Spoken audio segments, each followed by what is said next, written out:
Tiempo matutino con Dios. Secretos de la oración. Atar a los demonios. El nombre de Jesús es el instrumento poderoso en la lucha contra el diablo. En su nombre atamos los demonios de los seres queridos oprimidos y creemos que son libres. Una vez lo hacemos con la autoridad de Dios, sostenemos la confesión de victoria. No permitas o no le permitas al diablo que te oprima el pensamiento. Pelea la buena batalla de la fe. Cree de todo corazón que lo que la palabra dice es verdad.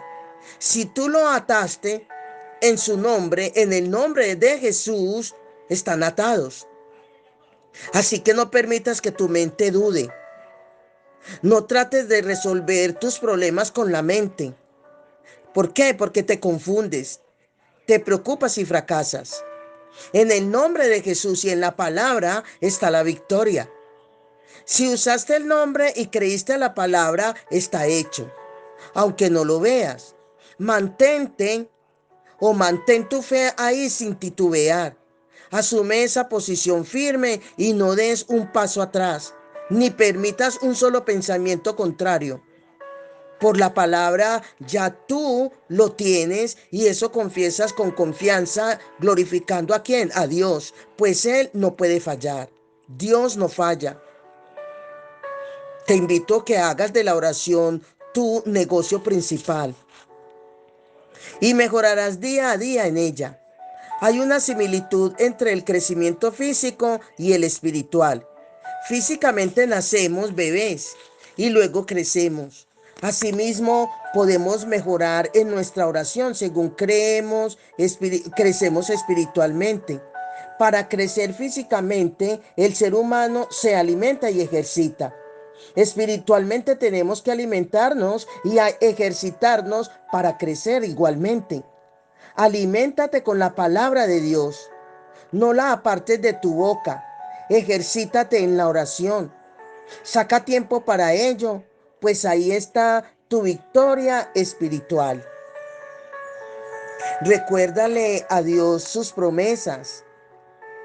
Lo hemos enfocado en el libro de Isaías, en el versículo 43, nos está dando la idea más clara de que podemos recordarle a Dios las promesas. Isaías 43, le invito a que miremos los versículos 25 y 26, cuando dice, pero yo, por ser tu Dios, borro tus crímenes y no me acordaré más de tus pecados. Si tienes algo contra mí, sometámoslo a juicio. Trae tus argumentos a ver si sales inocente, dice el Señor. El Señor aquí nos está diciendo o dice en su palabra que cuando dice hazme recordar, ¿esto qué quiere decir? Quiere decir que traiga su palabra delante de Él en oración. Dile con confianza, mira Señor, lo que dice tu palabra. Recuérdate lo que tú prometiste y cítales sus promesas. Tú dices en tu palabra, por ejemplo, que puedas decirle. Tú dices en tu palabra que lo que te pida en el nombre de Jesús, tú lo harás. Señor, tú lo prometiste. Hazlo pues ahora. Tu palabra dice que por tus llagas yo fui sanado. Por lo tanto, recibo ahora lo que tú hiciste con mí en la cruz. Cita continuamente sus promesas y cree que fiel y verdadero es el que prometió y las recibirás. Él lo dijo. Hazle recordar Isaías 43, 25 al 26, y este es uno de los secretos de la oración eficaz. Ora por avivamiento. El famoso evangelista Finney tuvo grandes avivamientos en sus campañas. Él oraba con gran firmeza y confianza. Se le oía decir con gran frecuencia en su oración, Señor, tú no me vas a decir que no vamos a tener un avivamiento en esta ciudad. Tú no vas a pensar en tener la bendición. Él pensaba que lo que pedía creyendo lo tenía. ¿Usaba qué? Usaba los instrumentos poderosos, que era qué? La espada del Espíritu, su palabra y el poderoso nombre de Jesús. Eso es una oración con finanzas, esa es una oración con confianza, esa es una oración con seguridad, esa es una oración fundamentada en la misma palabra de Dios. Todo lo que hay aquí en este mundo, Dios lo puso para sus hijos. Él no lo puso para el diablo. Adán lo vendió, aquí Adán lo vendió al diablo y por eso el diablo tiene dominio. O sea, en otras palabras, Adán le entregó la autoridad al diablo y por eso tiene dominio. Pero Jesús lo venció en su muerte en la cruz redimiendo todo. Podemos usar su nombre. Dios quiere lo mejor para sus hijos, no se le olvida, no se le olvide. Dad y se os dará, dice Lucas 6:38. Aquí es donde muchos fallan. Ellos quieren que Dios les dé, pero ellos pero ellos en este caso son mezquinos para dar. La fe es una acción. El dar es un acto de fe. Prácticamente todos los siervos de Dios que han sido usados grandemente por el Señor han sido traídos a la situación de ser llamados a dejarlo todo por Dios. Una posición donde aparentemente no había ninguna seguridad humana, allí es donde Dios siempre manifestaba su poder grande. Los que quieran ser discípulos de Jesús tienen que estar dispuestos a darlo todo. Dios tiene que saber si el hombre anhela más las cosas temporales o las espirituales. Él puede demandarte que lo dejes todo, pero también te dice, y todo el que dejare. Marcos 10, del 29 al 30. Ahí el Señor nos está dando a saber, o sea, la manera como el Señor, en otras palabras, nos reta a dejar todo para poder recibir la abundancia espiritual. Y repito, es de leer ahí en Marcos capítulo 10. Miraremos los versículos 29 y 30 que dice: Jesús respondió, les aseguro que cualquiera que por mi causa o por aceptar el evangelio haya dejado casa o hermanos o hermanas o madre o padre o hijos o terrenos, recibirá ahora en la vida presente 100 veces más, 100 veces más en casas, hermanos, hermanas, madres, hijos y terrenos, aunque con persecuciones, y en la vida venidera recibirá la vida eterna. Se recibe más cuando dejamos los seres queridos que cuando nos aferramos a ellos. En otras palabras, Cristo dijo que se le devolverá todo de una manera centuplicado en este siglo. Darlo todo para la causa de Dios es un acto muy sabio, si es que tenemos fe en las enseñanzas de Jesús. Jacob tenía fe, pero era muy codicioso. Sus trampas finalmente le movieron a tener que huir y dejarlo todo para poder salvar su vida. En su huida pudo reflexionar en el resultado de sus trampas. En esa situación se quedó en Betel a pasar la noche. Ahí tuvo una visión de una escalera que subía hasta el cielo y vio ángeles de Dios que subían y bajaban. Tuvo una visión de otro mundo mejor. Esa experiencia cambió su vida. Al despertar, le prometió a Dios que de todo lo que le diera, Él le daría el diezmo. Está en Génesis capítulo 28, versículos 20 al 22.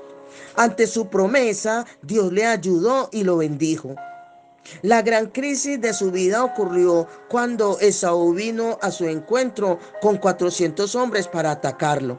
Esaú había sido robado por Jacob.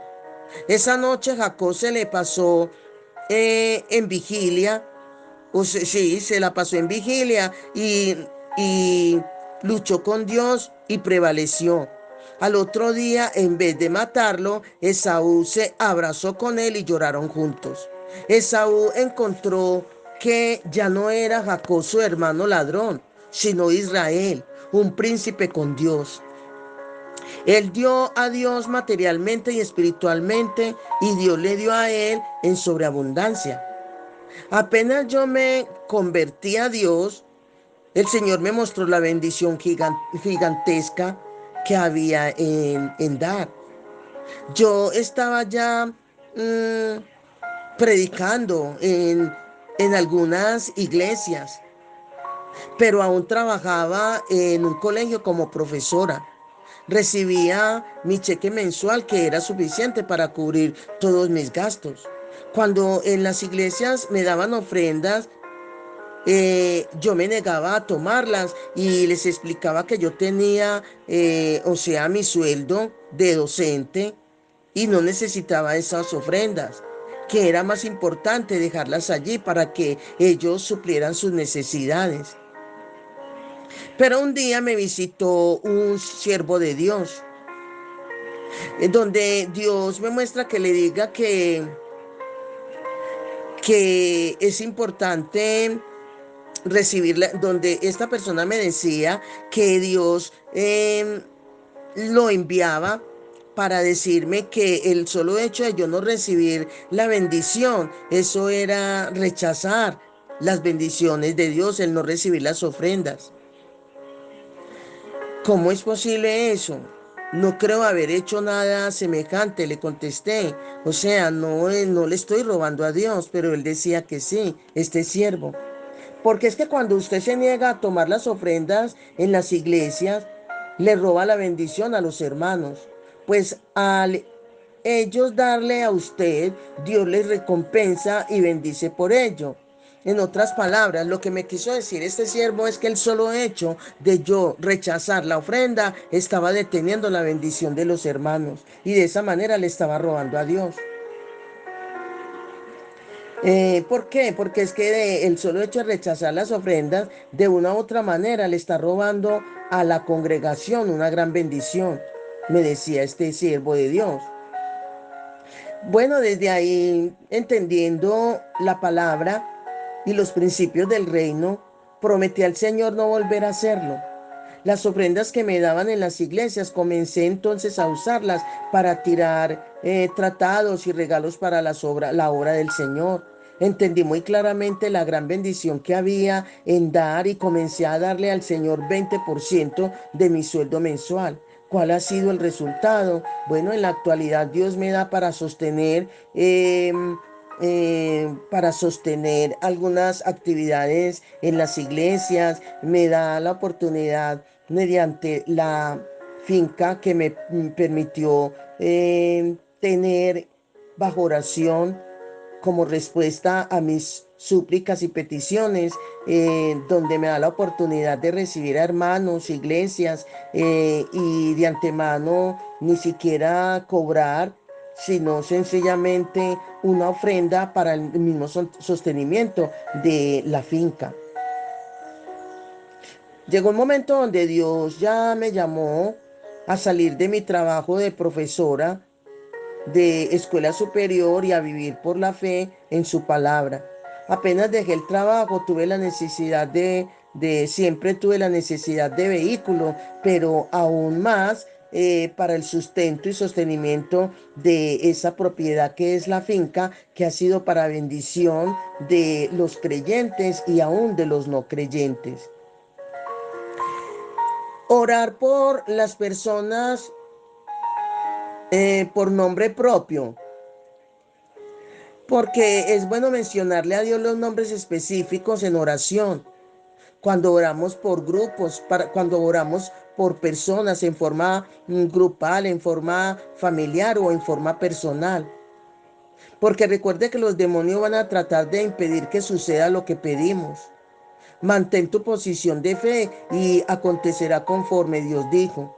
La palabra dice, espera en Dios y Él hará. Sucederá si tú esperas en fe, sin titubear y confesando su victoria. Lo que creemos, lo esperamos con paciencia, según Romanos 8:25. En una ocasión una iglesia tenía una campaña evangelística el pastor le dijo a los hermanos: traigan escritos los nombres y apellidos en las personas que ustedes quieren que se salve en la campaña. Los hermanos trajeron escritos los nombres de esas personas y se los entregaron al pastor. En el culto de esa noche, el pastor fue leyendo los nombres y al leer cada uno de ellos, la iglesia hacía oración unánime reclamando su salvación en dicha campaña.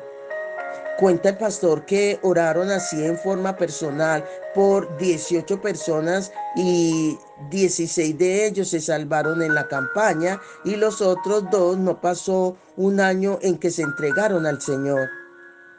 Esta es una motivación para que puedas tú también hacer una lista de tus vecinos, familiares y amigos y pedirlos en oración. Ora uno a uno por ellos. Creyendo que Dios no fallará en salvarlos. Y aquí es muy importante el secreto de ponerse de acuerdo. Esta es una promesa literal. No la limites ni la dudes. Cristo no puede mentir. ¿Por qué? Porque es que Él dijo: otra vez os digo que si dos de vosotros se pusieren de acuerdo en la tierra acerca de cualquier cosa que pidieren, les será hecho por mi Padre que está en los cielos. Es cuestión de hallar dos que estén sobre la tierra. Después que ores con otro y se pongan de acuerdo sobre lo que desea y lo que sea, cree que está hecho y actúa sobre esa fe. Su palabra es verdad. Actúa sobre la palabra. Cristo dijo: y será hecho. Cuando íbamos a salir para cierto lugar, siempre, siempre que salimos para cierto lugar, hay un acuerdo en oración entre mi esposo y yo, reclamando promesas, reclamando protección, y Dios siempre nos responde. Porque es que tu oración puede ser poderosa, sí, solo, pero será más poderoso con alguien a tu lado que se concentre contigo. Dos pueden conseguir mucho más que uno. Amén. Bendiciones, bendiciones.